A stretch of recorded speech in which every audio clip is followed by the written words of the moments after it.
That woman complaining about her dinner reservation, I don't think is anything near as egregious as the first openly trans school board member in Asheville, North Carolina, having to resign because of hate from groups like yours. The first openly trans member of the school board in Asheville, North Carolina, announced her resignation this week after persistent attacks from an anti-LGBTQ group.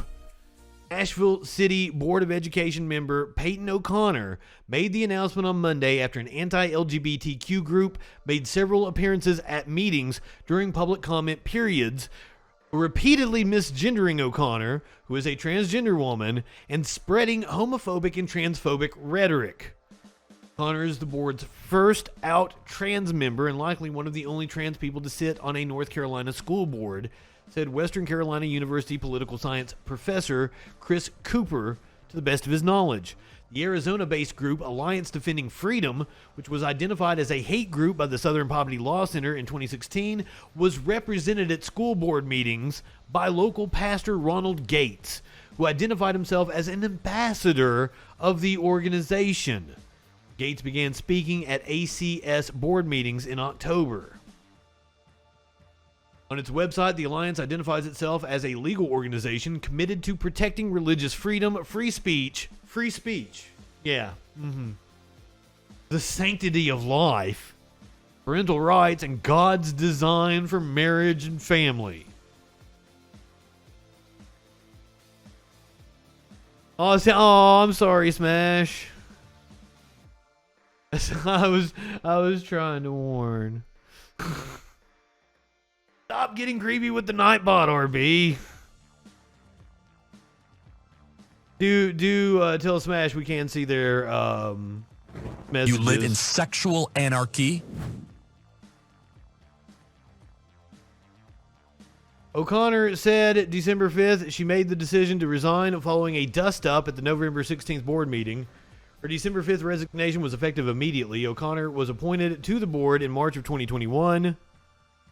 Her term was intended to last until 2024.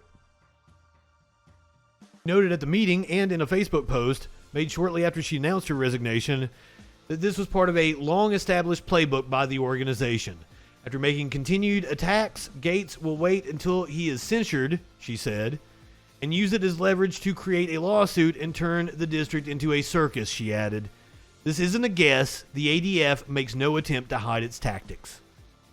In light of that, I've decided to step down, so that fight can hopefully be taken elsewhere. I didn't come by that decision lightly.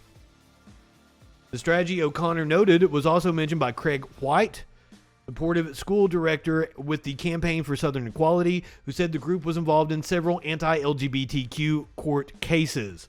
The lawsuits include recent action in Albemarle County, Virginia, after the Alliance sued the school system in December of 2021 on behalf of a group of parents who alleged the board's anti-racism policy discriminates against students and creates a culture of hostility, towards the white students. Locally, everybody loses, and the ADF moves on to the next school district, White said. I believe there is no place for the ADF in Asheville. Whoa, caught in a bad romance. This is just shameful.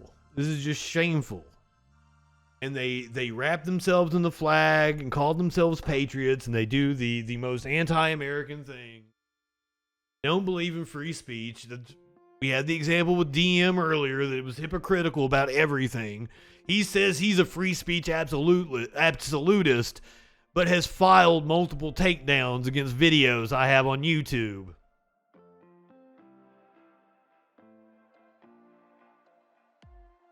And calling out their hypocrisy just doesn't work on them because they don't care. They don't care.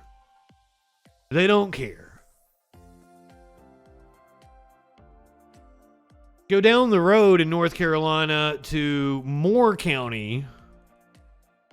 Going to Moore County, where you may remember we did the story about multiple power substations being attacked. We believe this has something to do with a drag show that occurred on Saturday night. We have no evidence of that yet, other than the woman's Facebook posts about it that seem pretty sus. So this is a woman that's been involved in COVID protests, been involved in religious organizations like the one we just brought up. She says the power is out in Moore County, and I know why. She posted that right after it happened. But apparently the deputies from the local sheriff's department went and prayed with her, and they decided like she is no longer a suspect. They cleared her based on that. Rhinoceroses are unicorns. Oh no, rhinos are unicorns. I'm sorry. And for some reason, when I saw your name, the song Hip Hopopotamus popped into my head. Where you can't be hypocritical if you're always wrong and you just never care about it, and if you're unable to feel embarrassment. Right-wingers can't feel embarrassment. That's the problem. They are because like she's still posting. Go to her Facebook.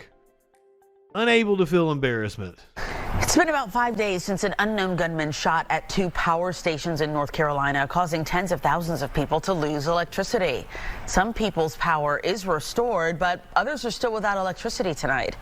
Fox's Austin Westfall joins us in Aberdeen, North Carolina. What up, Austin Westfall?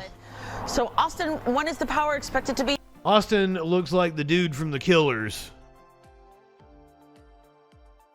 he's gonna sing us some Christmas songs here in a second. Used to love the Killers, and then I found out they were Mormon. Now their music just doesn't hit the same. Fully restored for everyone. So, Christine, right now, it looks like officials are making some pretty good progress. They were anticipating getting everybody back online by the end of the day today. And right now, taking a look at the website, there's only about 200 power outages left. That's compared to 40,000 that were reported the night that this happened over the weekend. Take a look at some footage of the power substation that was damaged. This is one of 2 of them that were damaged by the gunfire. The attack is raising security concerns by government officials over critical systems like power grids. North Carolina Governor Roy Cooper says the attack, quote, raises a new level of threat. He says officials are hardening their equipment, and the FBI is investigating as well. Now, it's been somewhat dangerous driving around this area. Many of the stoplights were not working earlier today, and many people were rolling right through those stoplights. State highway workers were posted up at those. I mean, most people don't know how to drive anyway. Flashing to help keep drivers alert. I talked with a local man who says that the nights have been rough without heat. He says temperatures have hovered around the 30s and 40s. Yeah, they're not getting a good night's sleep in. Yeah, you just huddle in blankets. It's that wet or moist, air. Even though it's not. He said moist. It's a little bit more difficult to get through. But yeah, you live in sexual anarchy. Now, the last we heard from police, they have not identified a suspect in the shootings. Today, the North Carolina governor announced a $75,000 reward leading to the arrest of a suspect. Here in Aberdeen, North Carolina, Austin Westfall, Fox 5 News. Austin, thanks. Cause some dudes meat to thaw. And it's the holidays too. Cause some dudes meat to thaw.